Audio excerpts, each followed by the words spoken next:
থাইলেণ্ডৰ বৰ ধুনীয়া ধুনীয়া হোটেলবিলাক আছিল য'ত নিজে মনৰ পচন্দৰ বস্তুখিনি লৈ পেলাই বনাই খাব পাৰি, বনায়ো খাই থাকিব পাৰি আৰু ইয়াৰ সোৱাদ ল'ব পাৰি। গতিকে মই দেখুৱাইছোঁ তাত কেনেধৰণৰ আমি আচলতে খাব পৰা মেগী আছিল। মেগীটোত বেলেগ বেলেগ বস্তু দি পেলাই কৰ্ণ দি পেলাই এনেকৈ বিলাহী যি পাৰি আৰু খাব নিজে বিচৰা বস্তুখিনি তেনেকৈ সজাই পৰাই লৈ খাইছিলোঁ। গতিকে এটা সুন্দৰ পৰিৱেশ আপোনালোকক দেখুৱাইছোঁ, চাওক। থাই এগৰাকী ষ্টুডেণ্ট, তেওঁ ৱৰ্কশ্বপত বিহুগীত শিকিছিলে আৰু তেখেতে গাবলৈ অকলে খুব চেষ্টা কৰিছে। তেওঁ বিচাৰিছে যে মই অকলে আৰু অকণমান ভালকৈ শিকোঁ। গতিকে তেওঁৰ লগত কিছু সময় কটাইছোঁ। যথেষ্ট আৱেগিক মুহূৰ্ত আচলতে।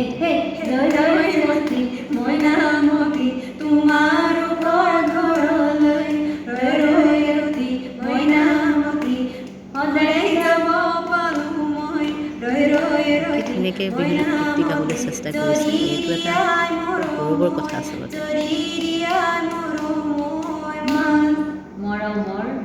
তাৰ পাছতে মই আপোনালোকক লৈ গৈছোঁ মহাচাৰাখাম ইউনিভাৰ্চিটিৰ মিউজিক ডিপাৰ্টমেণ্ট, অৰ্থাৎ কালাচিন আৰু মিউজিক ডিপাৰ্টমেণ্টৰ ষ্টুডেণ্টসকলে তেওঁলোকৰ থাই ক্লাছিকেল ডান্স আমাক দেখুৱাইছিলে। তেওঁলোকৰ ষ্টুডেণ্টখিনি কি ধুনীয়া তেওঁলোকৰ সংগীত।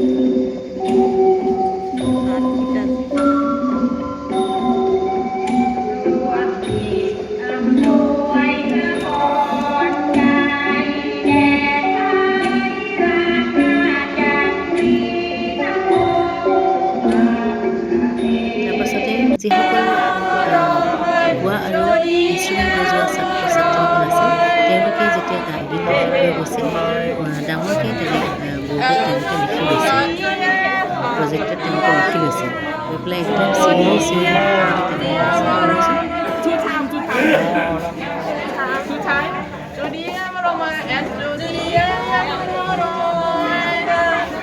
তেওঁলোকে দেখা গৈছিল আমাৰ বিভিন্ন উৎসাহ কৰি তেওঁলোকে উৎফুল্লিত হৈছিল।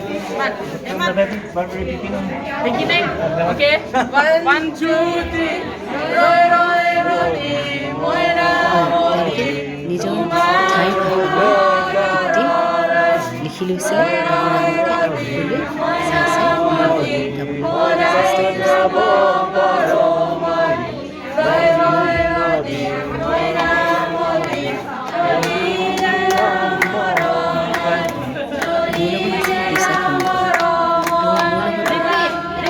আমাৰ শিল্পী গৈছিলে, তেওঁলোকে নৃত্য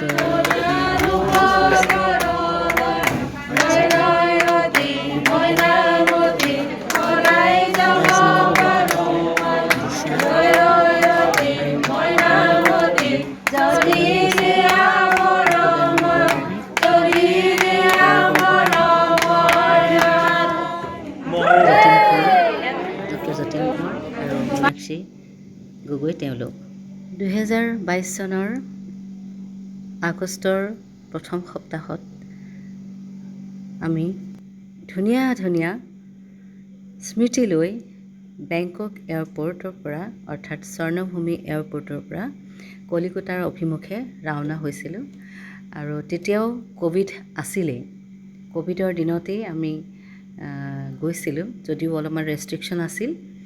তাৰপাছত বহুতো সুন্দৰ সুন্দৰ স্মৃতি লৈ আকৌ বা কেতিয়া আহিম সেই মৰম লগা দেশখনলৈ ভাবি নিজৰ আসনত বহিলোঁ। আৰু পুনৰ মই আপোনালোকক আন ধুনীয়া ধুনীয়া ভিডিঅ' লৈ মই আপোনালোকক মোৰ অনুভৱবোৰ শ্বেয়াৰ কৰি থাকিম। আপোনালোকে নিশ্চয় ভিডিঅ'টো চাই উপকৃত হৈছে। ভৱিষ্যতে আকৌ লগ পাম, আকৌ এনেকুৱা ধুনীয়া ধুনীয়া স্মৃতিবোৰ আপোনালোকৰ লগত শ্বেয়াৰ কৰিম। ভিডিঅ'টি শেষলৈকে চোৱাৰ কাৰণে বহুত বহুত ধন্যবাদ।